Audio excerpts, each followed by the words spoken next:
Hello, my name is Duncan Phillips. I am a civil engineering student and I like to read, garden, and do other things like a normal human.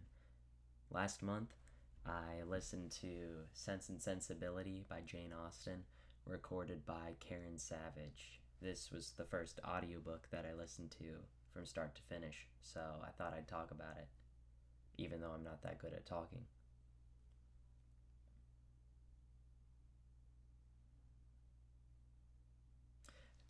Through this video, I want to discuss why I chose to read Sense and Sensibility, what my thoughts were about the book, and how I feel about audiobooks going forward.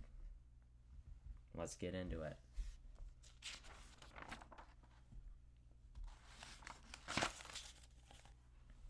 Usually, on my drives to and from work, I listen to YouTube, or I listen to music, or I listen to some kind of podcast, and I got tired of it. Not necessarily music, but YouTube and podcasts. I got fed up. So I wanted to get a book in. I've been reading, trying to read. I haven't really been reading, but I've been trying to read a lot more. Ends up reading this much more. And so I thought I'd use my car rides and audiobooks as a way to get those reading numbers up. The reason why I chose Sense and Sensibility is because I was looking up like public domain books, and we'd seen Sense and Sensibility. I had, not you guys maybe. I saw the old, not I think it's not old that old. It's 1995 maybe movie with Alan Rickman, um, the goat. I don't know if he's the goat, but he was in Harry Potter, and I enjoyed that. I enjoyed that movie, so that's what it's all about, dude. Enjoying. I'm cutting that out. But I enjoyed the 1995 movie, and so I was like, let's give this whole Sense and Sensibility novel a try. So I listened to this. I listened to this book for about a week and a half on my drives to work and back from work and to Lexington to see my girlfriend. And what did I get from it? The main standout parts of the book were, for me, the cultural differences between me, middle class America, and the gentry of England, the landowning gentry, that sort of class.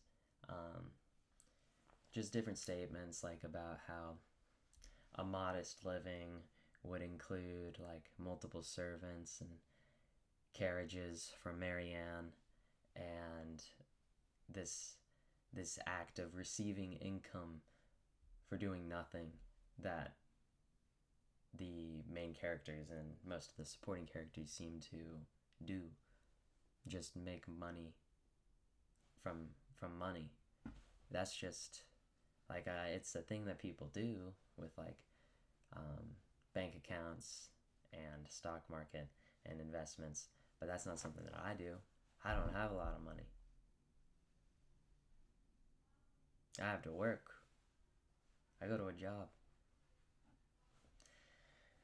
And when all of the group was talking to Colonel Brandon, and he had to go on business, you find out it's not actually business, but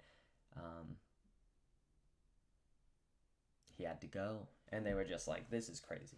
Why does bro think he has to go to work? There's definitely something more." And I'm just like, if I was a guy with business and I had to do business, that seems like a reasonable little excuse to get out of something I didn't want to do. The title of the book is Sense and Sensibility, and I, alongside probably most people who read the novel, see that as Eleanor and Marianne. Eleanor's the sense, Marianne's the sensibility. She's all into the fluttery descriptions of nature and literature and love and romance. Well, Eleanor, she's more composed and logic pilled. But the two characters, they're sort of contrasted by their ultimate fates in love, because Eleanor, despite being logic-pilled, she has this attachment that seems rather hopeless to Edward for most of the book because of his engagement to Lucy Steele. And Marianne ends up having to leave her first love because of reasons like him being a piece of shit. My favorite character dynamic was between Eleanor and Colonel Brandon, so much so that I wanted them to end up, despite Colonel Brandon's infatuation for her younger sister, which is a little bonkers, the age difference, another one of them cultural differences. I wish that Eleanor and Colonel Brandon got together, because their logic-pilled versus Colonel Brandon's romantic sensibilities, despite him being much older, I thought it was funny, and I thought all their dialogue was good and entertaining, and that was my favorite part of the book. As stated at the beginning of this video, this was my first audiobook, and I had a few takeaways from this. I want to start by saying that I'm going to continue to use audiobooks, so anything that I say that is inflammatory towards audiobook listeners in the audiobook genre, like format, it's nothing too serious. I'm going to still read them because they're convenient. And that's the biggest pro of them, their convenience. I can listen to a book while on the road, while doing the dishes, while making my bed. It's so much easier to make your bed when you're listening to an audiobook compared to when you're trying to read a physical book. And that's like such a mind-blowing sort of thing. Like, you're telling me I can walk downstairs and get a gallon of milk while listening to Persuasion? Count me in. And so that's what I'm going to be doing. I'm going to be listening to the rest of Jane Austen's novels in audiobook format, hopefully narrated by Karen Savage, because I thought she did a good job. The biggest downside, though, to audiobooks is the same as their biggest upside, their convenience. It doesn't take a lot of oomph. I don't need to sit down, lock in, open the book, boom, bam, pow, laser focus mode, reading time. I don't need to do all that. I can just doop, doop, put in headphones. Usually, I don't have AirPods or earbuds right now, so they're over ear. It's not really bloop bloop. It's like plow. But it's convenient, and because of that, I think I lose focus. I think because I'm not dedicating my sole focus, and because this is my first time listening to an audiobook, I kept noticing that I would have to skip back 30 seconds to a minute if I got distracted by like a squirrel. I find that with my laser focus, it's a lot easier for me to get into a regular book.